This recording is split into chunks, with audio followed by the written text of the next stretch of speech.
Comenzamos el domingo pasado a hablar sobre el primer fundamento. ¿Cuál fue el primer fundamento que vimos la semana pasada? La deidad de Jesús. Nuestra primera doctrina que comenzamos a ver es la deidad de Jesús. Y quisiera hacer una interacción esta mañana. No quiero que se vuelva una confesión, ni nada por el estilo que tenga que hablar de intimidades personales. Pero ¿cuál es esa regla de la infancia que rompíamos o que con frecuencia nos veíamos tentados a romper? ¿Cuál es esa regla de la infancia en la que quizás nos decían no y uno decía, ¿y por qué no? ¿Y si sí? ¿No se entiende?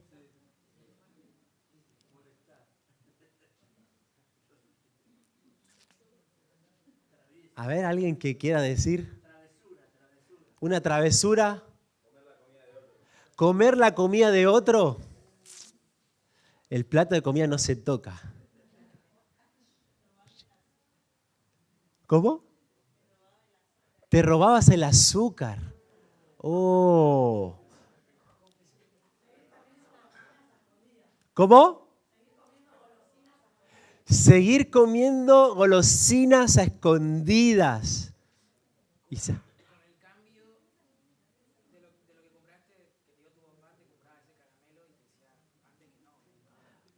Claro, el vuelto, te decían no te quedes con el vuelto, no gastes el vuelto, y uno terminaba consumiendo de todo. Ahora, ¿qué hacía que fuera tan provocadora esa regla? La prohibición, te ponían a prueba,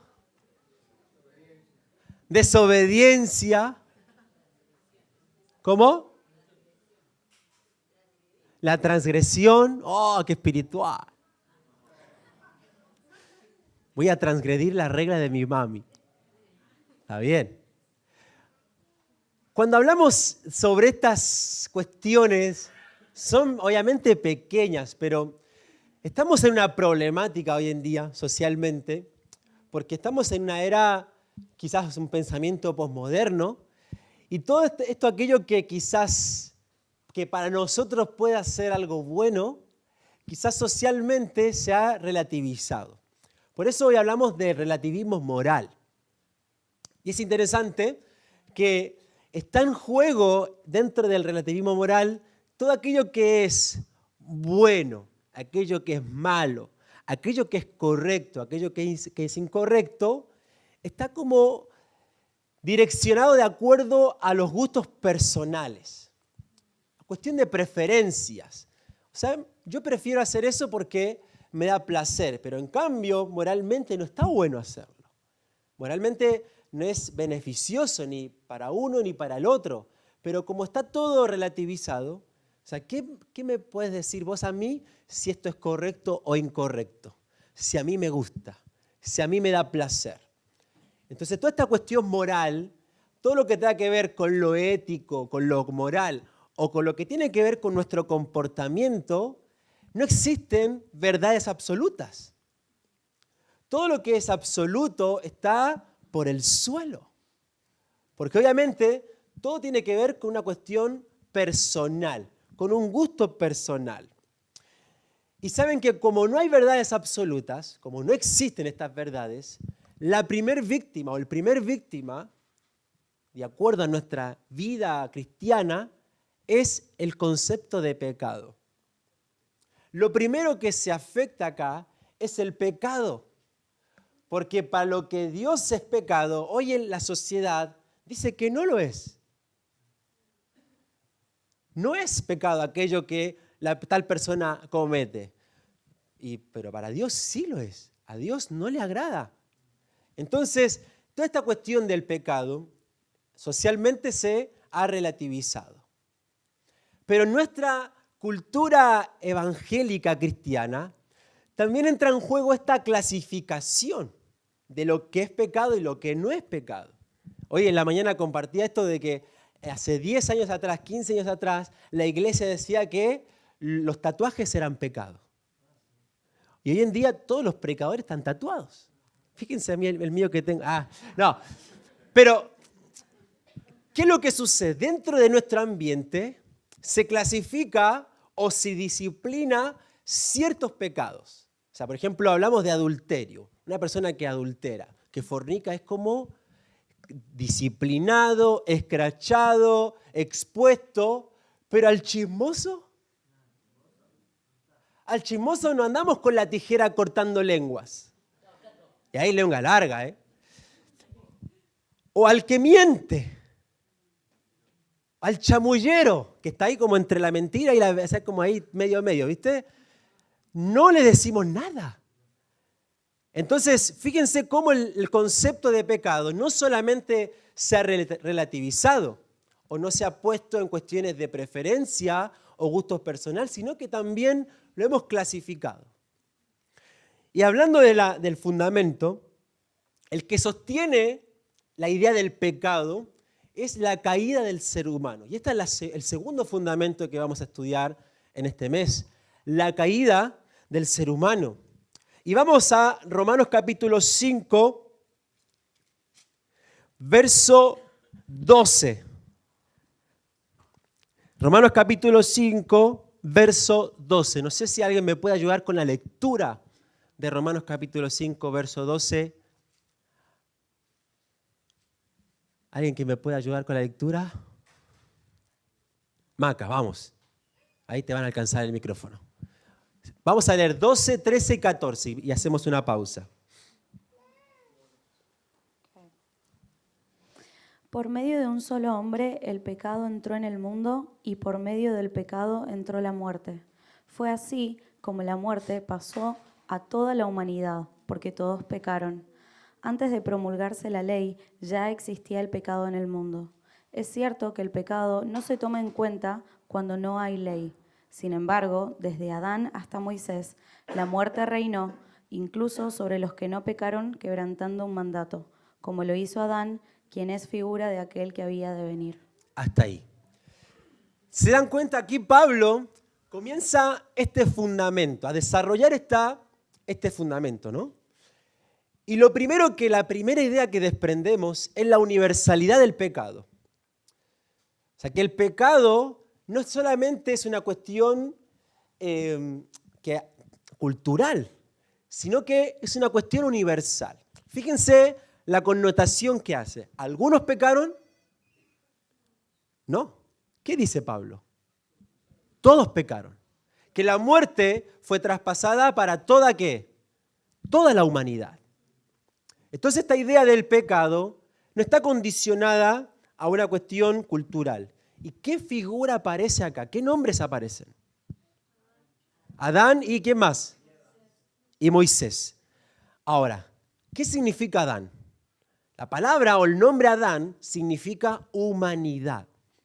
Y la idea de Pablo acá no está, la intención no tiene que ver con una cuestión histórica de Adán, como un personaje de historia de la Biblia, sino como una cuestión que nos representa a todos.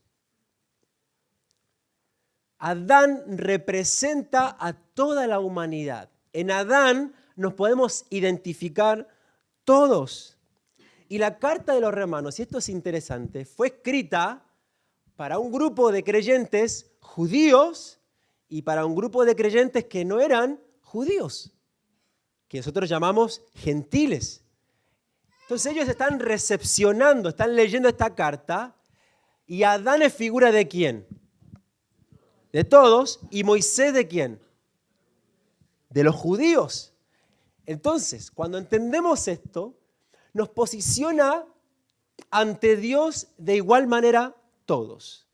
Porque no quiere decir, bueno, no importa el trasfondo cultural, el trasfondo religioso, el trasfondo de educación, no importa.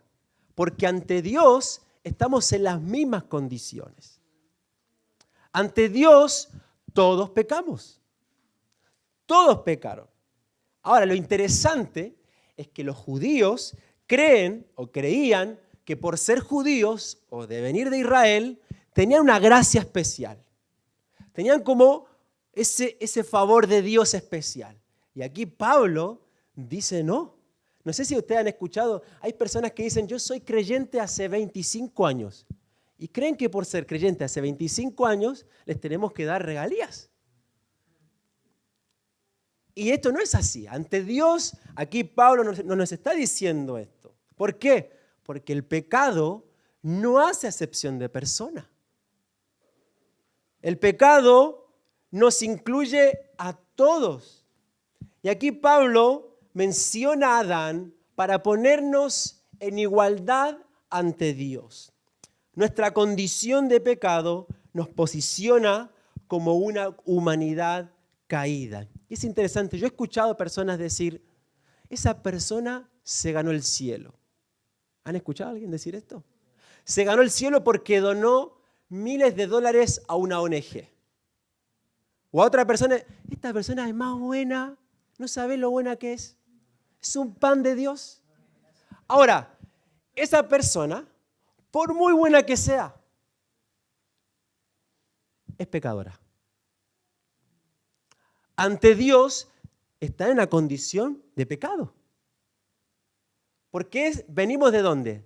De Adán. Y eso al momento de nacer, la muerte, la separación de Dios fue traspasada. Es lo que acaba de leer Maca. Ese pecado fue traspasado por toda la humanidad. Entonces, esta es la primera idea que Pablo nos da. ¿Qué dice el verso 15 al 21? A ver, ¿quién más me puede ayudar del 15 al 21? Laura, vamos. Ahí Sofi nos va a ayudar con el micrófono. Vaya leyendo lento para ir captando la secuencia. Pero el don no fue como la transgresión, porque si por la transgresión de aquel uno murieron los muchos, abundaron mucho más para los muchos la gracia y el don de Dios por la gracia de un hombre, Jesucristo. Y con el don no sucede como en el caso de aquel uno que pecó, porque ciertamente el juicio vino a causa de un solo pecado para condenación, pero el don vino a causa de muchas transgresiones para justificación. Pues si por la transgresión de uno solo reinó la muerte, mucho más reinará en vida por uno solo, Jesucristo, los que reciben la abundancia de la gracia y del don de la justicia. Así que como por la transgresión de uno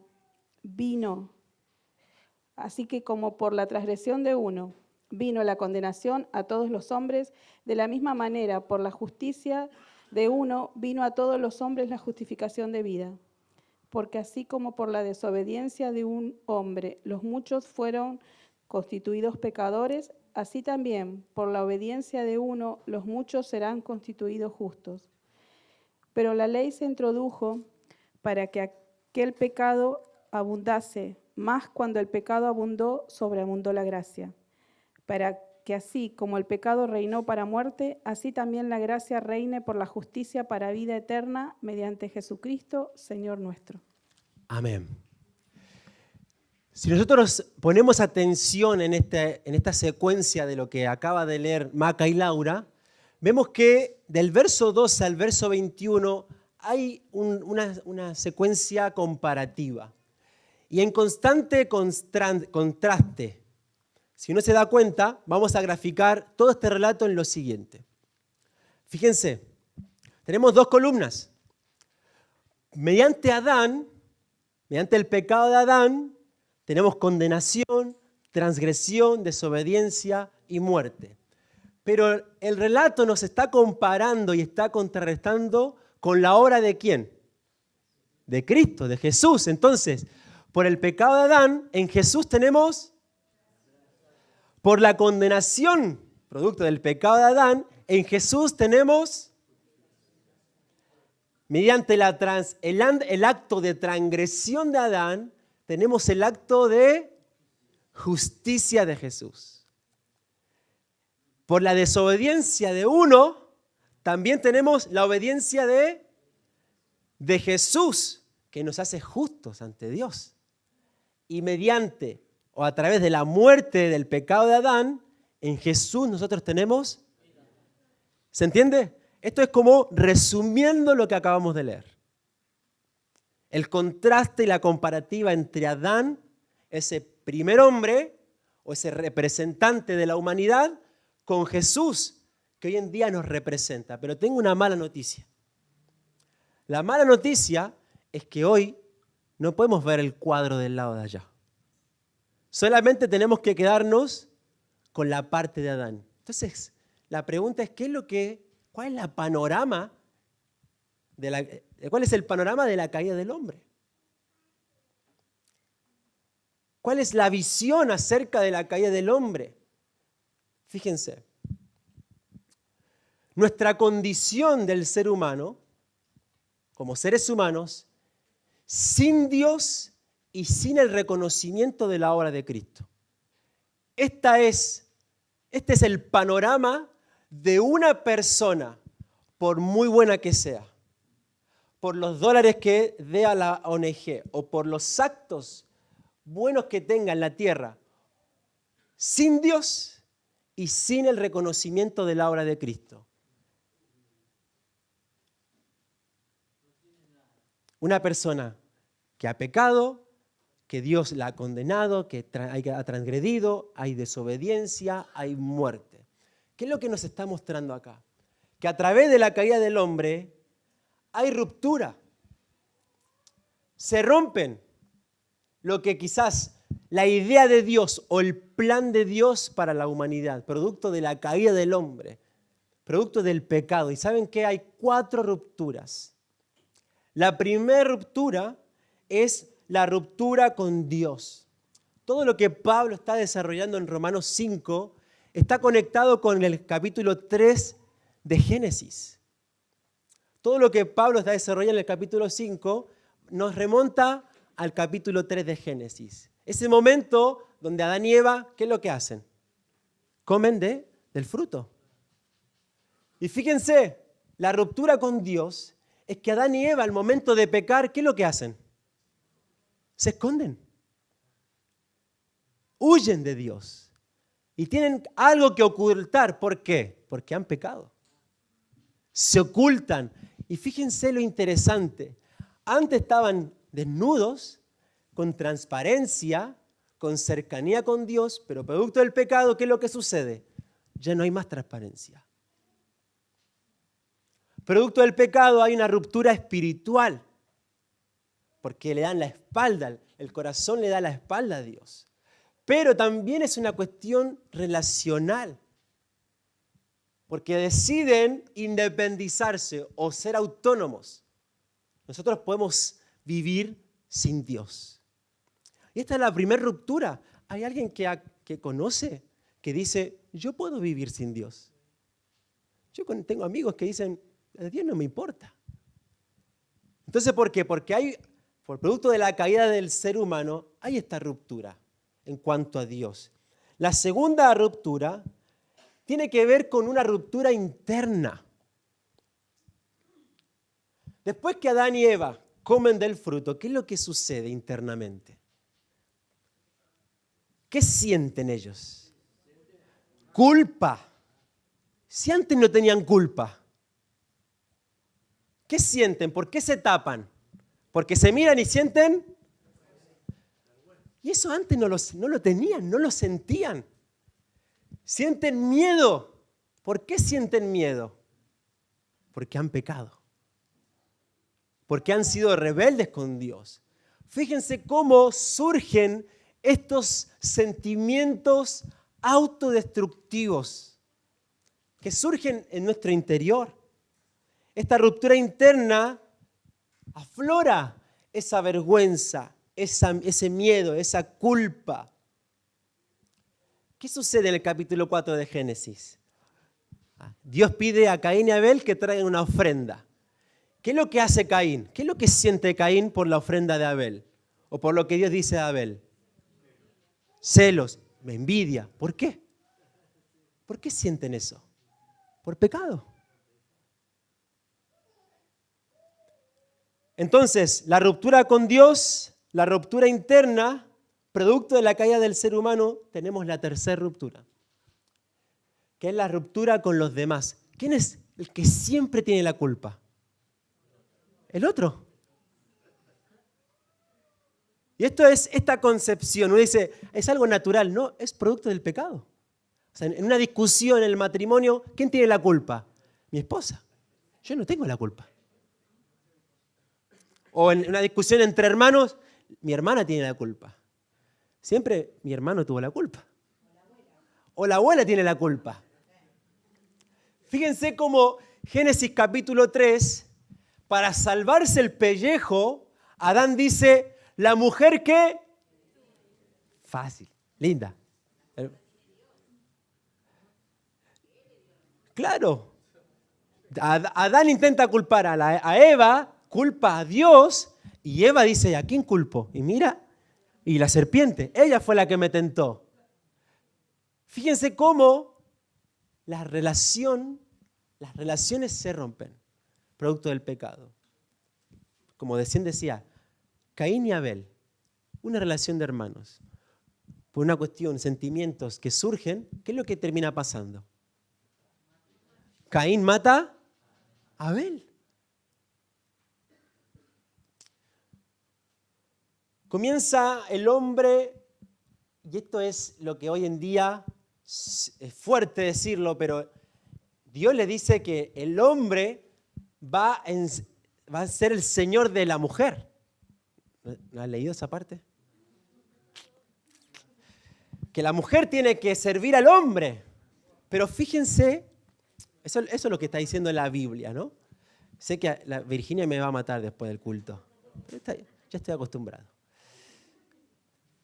¿Qué es lo que sucede? Eso es producto no del plan original de Dios para con el hombre y la mujer, sino es producto de ¿qué? Es la consecuencia de la caída del ser humano. Es el distanciamiento o el producto de la consecuencia de haber pecado. Y la última ruptura, que es la que quizás como cristianos menos le damos importancia, que es la ruptura con la creación. Y espero nunca en mi vida ver a alguien de nuestra congregación ir en el auto, en la bicicleta o en el colectivo, estar comiendo un alfajor y tirar el papel por la ventana.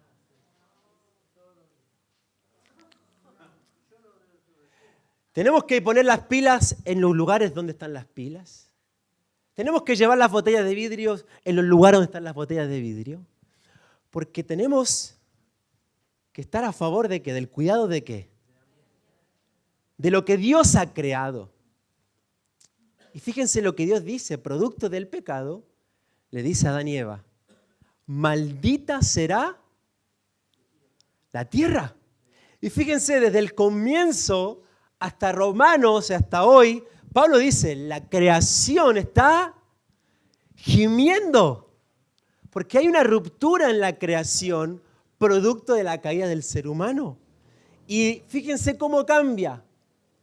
El ser humano era el mayordomo del jardín. Era un mayordomo, un administrador de lo creado. Y producto del pecado se vuelve un explotador. Un destructor de la tierra. Producto del pecado, desde ese momento, la humanidad no ha dejado de destruir la creación de Dios. Producto de la caída del hombre. La Biblia, como consecuencia del pecado, nos muestra a un mundo totalmente fracturado, totalmente roto, producto del pecado. Y para terminar, nosotros tenemos que aprender que el pecado no solo es un efecto espiritual. Porque pensamos que llegar a Jesús, Él solamente hace un cambio espiritual. No. Dios o Jesús tiene que restaurar todas estas dimensiones, porque el pecado ha provocado una catástrofe. Producto de la caída del ser humano, ha provocado una catástrofe en todas estas dimensiones. En nuestra relación con ¿quién?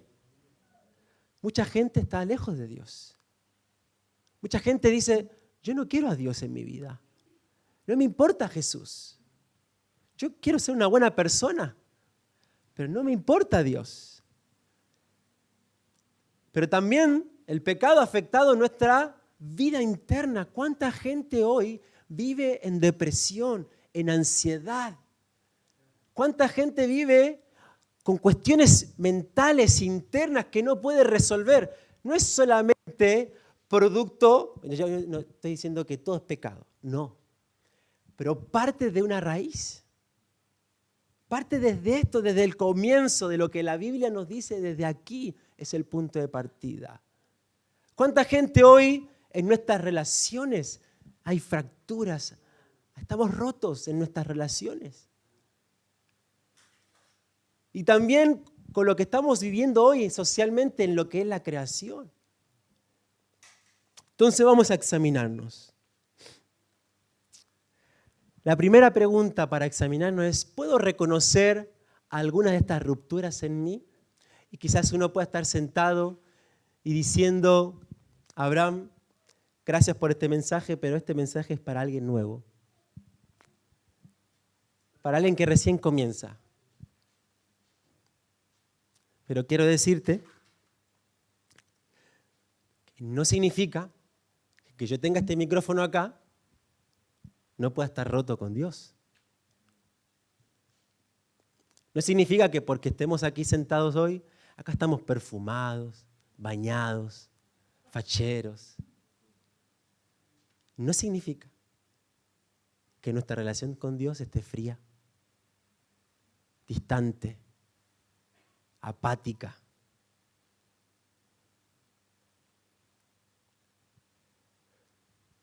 ¿Puedo reconocer alguna de estas rupturas en mí? La segunda pregunta para examinarse.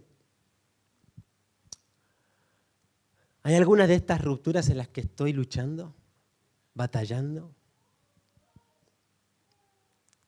Quizás puedo estar diciendo, mira, lucho con la culpa.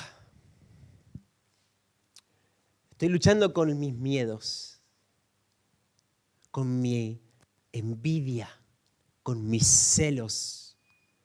Son sentimientos autodestructivos con los que estoy luchando. La tercera pregunta para autoexaminarse es, ¿hay alguna de esas rupturas que aún no han sido sanadas por Dios? ¿Que aún no han sido restauradas por Dios? Mis relaciones, mis vínculos, mi relación con Dios, con Jesús. Sé que la solución para toda esta problemática viene la semana que viene. Pero quisiera darles las últimas palabras de Pablo en este capítulo 5. Él dice, pero donde abundó el pecado, fue más fuerte la gracia. Sobreabundó la gracia. Y así como reinó el pecado en la muerte, reine también la gracia que nos trae justificación y vida eterna por medio de Jesucristo nuestro Señor.